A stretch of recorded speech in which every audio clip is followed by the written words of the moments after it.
either individually or in the company of others, has a right to own property anywhere in this country.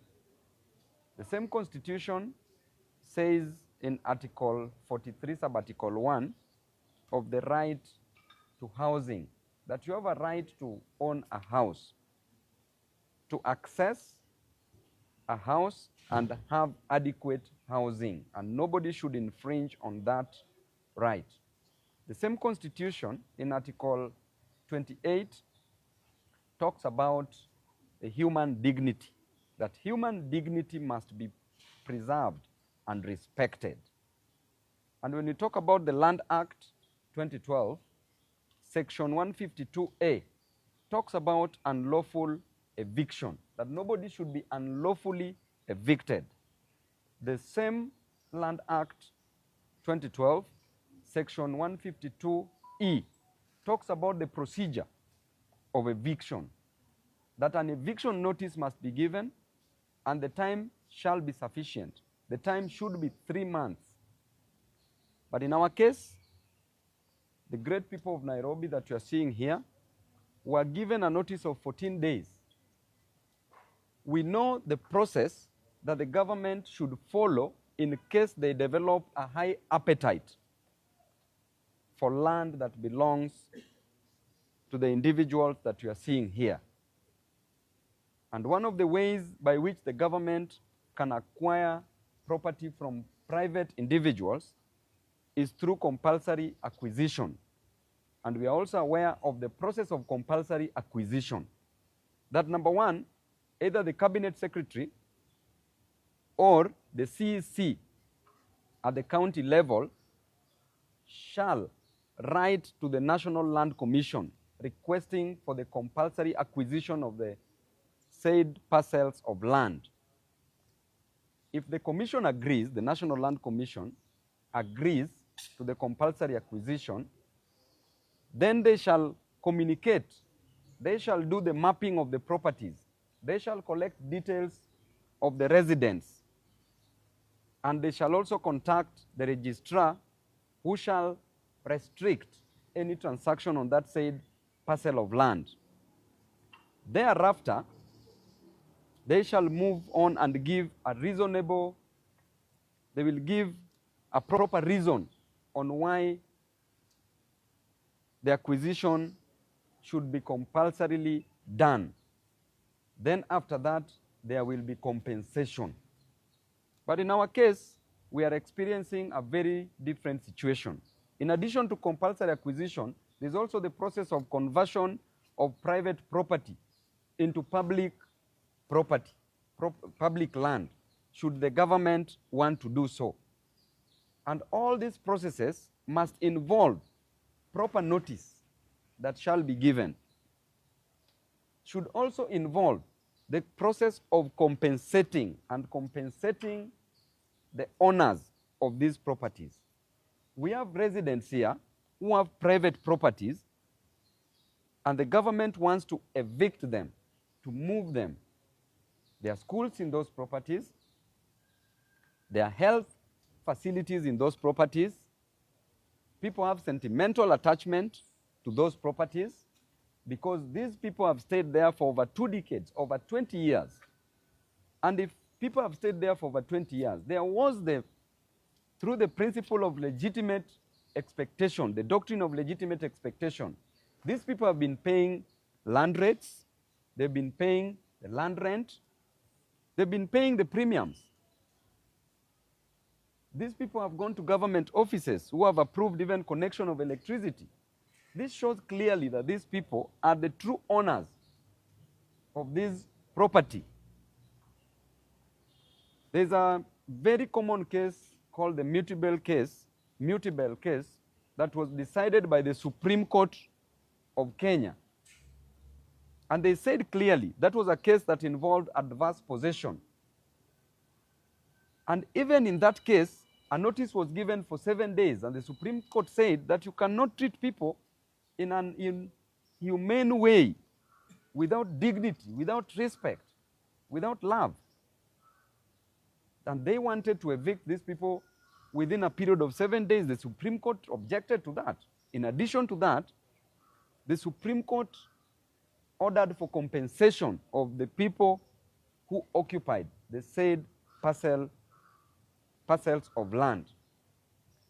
And borrowing a leaf from the Mutable case, our case is so straightforward. That was a government property, public land.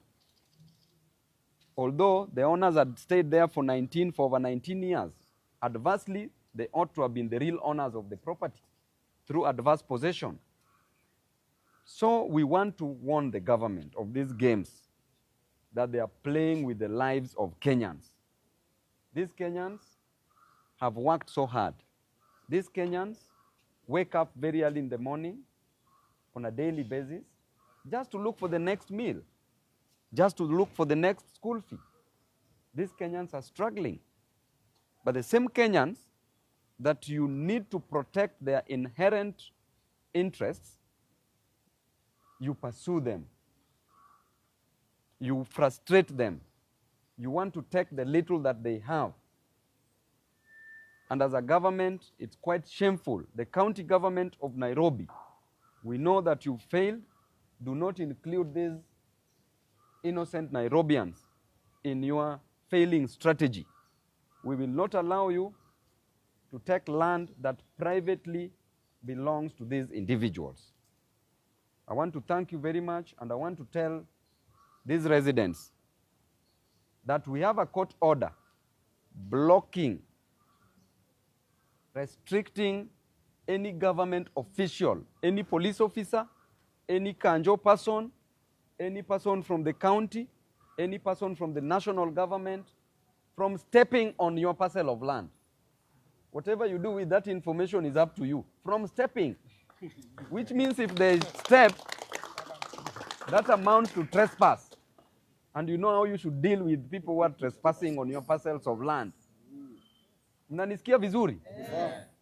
Court order is saying they should not. So police officers who will be used, misused, and abused, msijaribu kukanyaga shamba la hawa wana Nairobi. Sisi tuko hapa kuprotect hawa watu wetu wa Nairobi. Nataka niwashukuru. Tunarudi hapa kotini on the 28th day of April. Tunataka mshinde hii kesi ili muishi kwa amani. I want to take this opportunity to introduce a few of the advocates wenye wako hapa waseme jambo, alafu nyinyi kama residents pia tuchukue wawili peke yake mseme jambo. Sio ni sawa? So tuko hapa na Council Echesa ambaye ako mbele yetu hapa, anaweza sema jambo. Asante sana. Thank you very much, Mheshimiwa Babu Owino. Babu Owino has addressed you extensively on the legal matters before the court and the correct position of the law and practice. What I want to add for the people of Kenya to know, and the Nairobians who are gathered here, that we have a new constitution.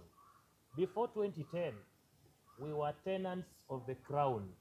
We were tenants of the state, all of us as Kenyans.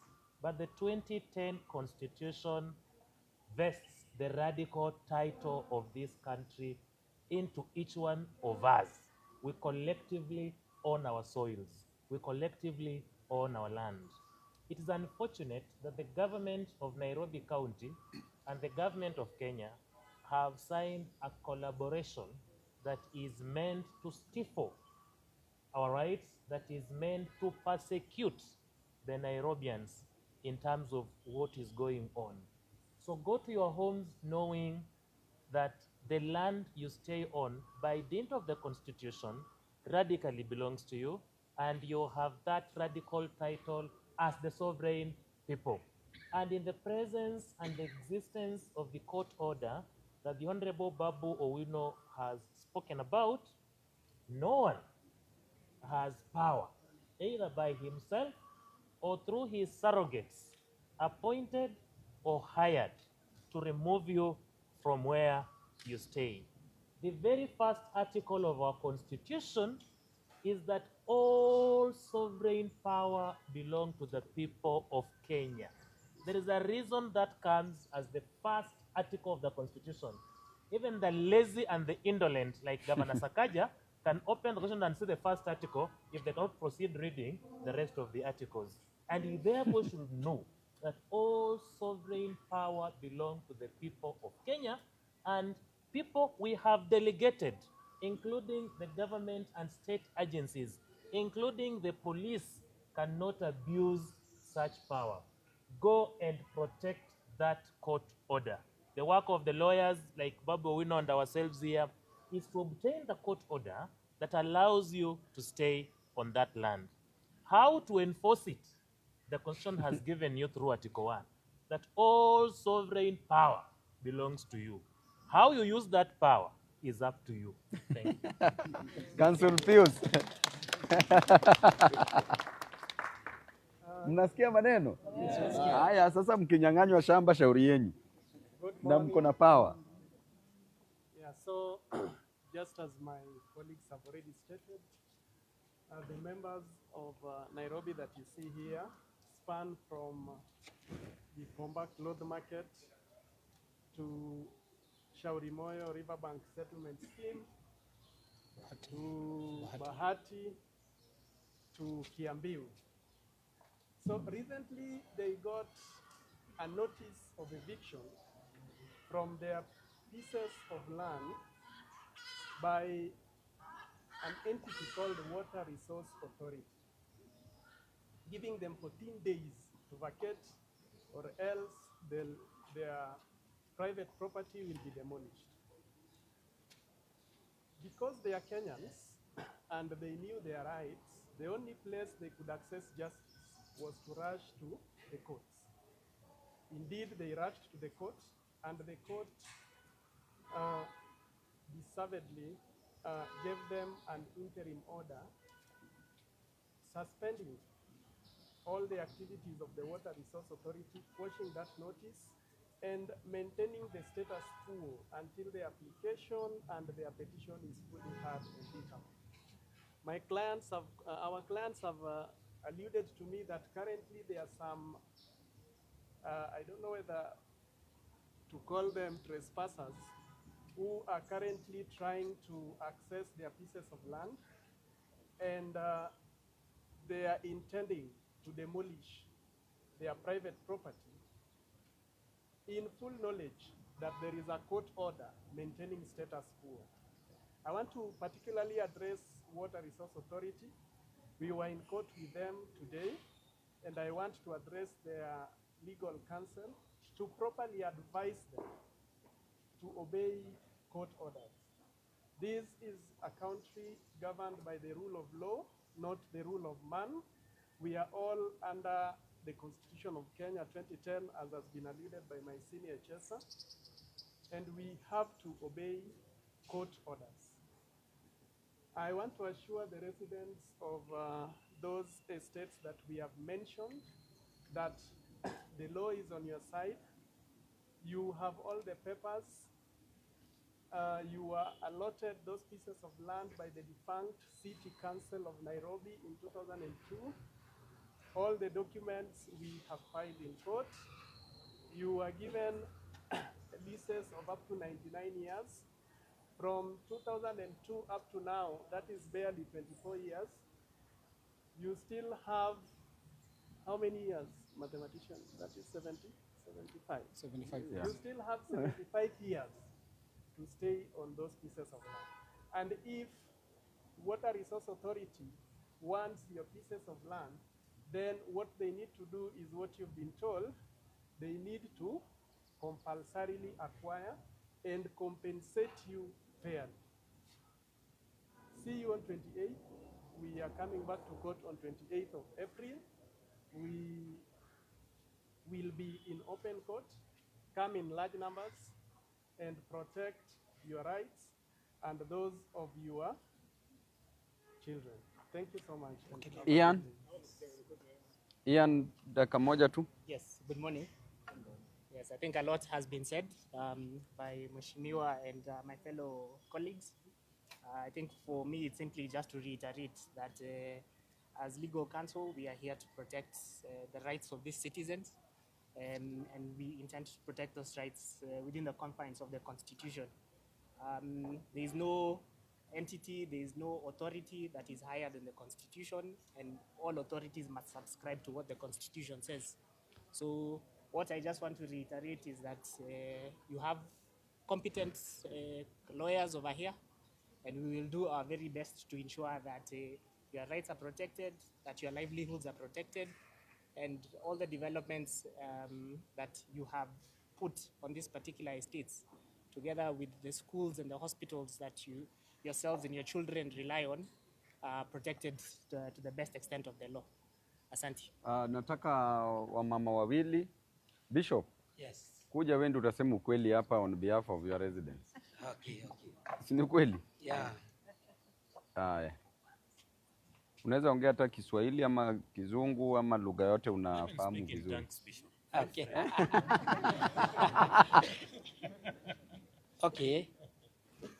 One, I wish to thank the panel of lawyers who have represented us today in this case, and especially special thanks to Babu Owino, who has been studying with us, who has been studying with the Nairobians, wherever they are. One, as it has been said, this RAD has been there, we have been there from 2002, and we have all the papers which are required. We have the allotments, we have been paying the RAD rates and RAD rents, anything you call it, we have all the papers. It's very unfortunate that we have been receiving threats from water resources, Nairobi County, and that they are going to demolish our investments. That is where we have invested. Most of people who are living there, that is their pension. They have left the job and that is their pension. Imagine today that pension is removed from them. That means that all the people are dead there, and we cannot allow that. So through our courts, which we were represented today, I thank the courts of this nation that they will start with the less fortunate, poor, and also the rich. So, as it has been said here, that is our RAD. We have been given 99 years to be there, and it was passed through a minute from the defunct Nairobi City Council. So it is not just a riparian RAD.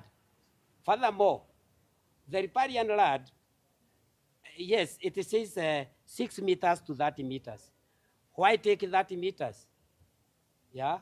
So I feel that we have our rights are being deprived from us, and we will start firm to make sure that this is our land, and we should not be just thrown like the other time in 2014.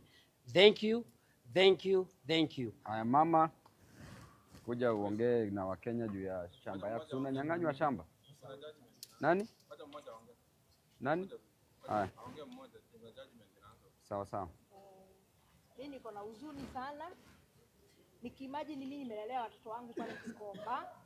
Wengine bado hawajamaliza skuli, na sasa hivi tuko njia ya kufukuzwa na shindwa. Kwani sisi wa Kenya tunataka tuende wapi? Watoto wangu watakosa masomo, nitakosa pesa hata ya kukula. Ile miaka niko nayo ni mingi sana. Mimi niko na 59 years. Hii shamba ya nani nitaenda kuingia? Ama ni wapi nitaelekea? Ndio niwe Kenya niko sawa. Ukijaribu upande hii haiwezekani, ukijaribu upande huu haiwezekani. Sasa hii amenifuata mpaka mahali mimi napata usaidizi ya watoto. Ni wapi tena mimi nitaelekea? Si kwa manyumba ametubomolea, si kwa makazi ametubomolea tena. Sasa lengo lake ni pale pale tu ndiye analenga. Ukusema ukweli, kwani hii serikali inataka mwananchi wa kawaida akae wapi? Hatuna haki. Wanataka watoto wetu wakuwe waizi, wanataka watoto wetu tukue machokora si wa mama wazee. Tutaelekea wapi kusema ukweli ni Kenya? Eji kama yangu kusema ile ukweli. Nitaenda wapi na sina shamba? Shamba yangu ni pale Kikomba. Niko mpaka na wajukuu wananitegemea mimi. Ni wapi kwingine nitaelekea kusema ukweli? Serikali inatakana sana iangalie mwananchi wa chini kama venye alituambia atatuangalia. Sio hivyo anafanya. Sasa anaendelea kutufinya. Sasa amefika shingo kabisa, sasa ananing'oa. Na ukweli mimi kusema ukweli niliamka mapema sana kuchagua huu president. Lakini saa hii najuta sana. Maana ningejua kesho nitalia sababu yake, singemrushia hiyo kura yangu. Saa hii ametuvunja mikono kila mahali sasa. Hata hutaki kuona kiongozi wowote. Maana kama Babu Owino anang'ang'ana na sisi, mwingine ang'ang'ana na sisi, lakini pale pa juu ndio tunavunjwa, wanaenda kutuvunja tu shingo. Sasa inaonekana hii Kenya hatuna haki ya mwananchi wa kawaida. Hatuna cha kukula, hatuna cha kwenda. Ni wapi tutaelekea kusema ukweli? Asante mama. Unataka wa mwisho? Leta kuja tu hapa dakika moja. Habari yenu nyinyi wote. Mimi kwa majina naitwa Margaret. Asante sana Babu Owino, mheshimiwa wetu. Sasa yeye ndio mheshimiwa wetu. Juu wenye tulichagua hatuwaoni hapa. Mimi ile kitu ningesema, sisi tulikuwa laini ya kwanza kuchagua huyu president wetu. Na sasa yeye ndiye ametufinya, ametuambia tutoke kwa mto. Yeye kwa mto hatuyuko kwa mto, amepima 30 mita. 30 mita sio kwa mto, angefuata ile sheria ilikuwa ya mto. Na tena kwa biashara kwa kila mahali ametufuata. Mto imeanza huko juu, haijaanza hapa Kiambiwa ama hapa Bahati. Aanze huko juu kwa matajiri, huko Kirereshwa, huko wapi. Akuje akiteremuka, akitufikia tutaelewa amefanya kazi. Lakini asikuje pale kuna ile maskini, mahali tunatoa school fees, mahali tunatoa pesa ya kulipa nyumba, mahali tunalilia, kwani anataka tuende wapi? Na sisi ndio kwanza tulimtagulia kumchagua. Mimi kama mimi nilifujwa mguu juu yake, nikimchagua nikimulilia. Siku anataka mtu anataja jina ingine, nilikuwa nasikia tu Ruto. Kwani yeye anataka tuende wapi? Kwani yeye anataka atufikishe kona gani? Sasa akitubomolea hiyo mahali tuko tutaenda wapi? Si akuja tuonyeshe tunawatoa hapa, tuwapeleke hapa. Ama ninawatoa hapa, niwaonyeshe hapa. Lakini akitubomolea sisi wote tutaenda wapi? Watoto wetu watakuwa wezi. Watu wengi watakuwa wezi. Tunaelekeshwa wapi? Anatuelekesha wapi? Si akuje ground ya tuface. Na ndio tuone kweli anafanya kazi. Aanze mto huko juu.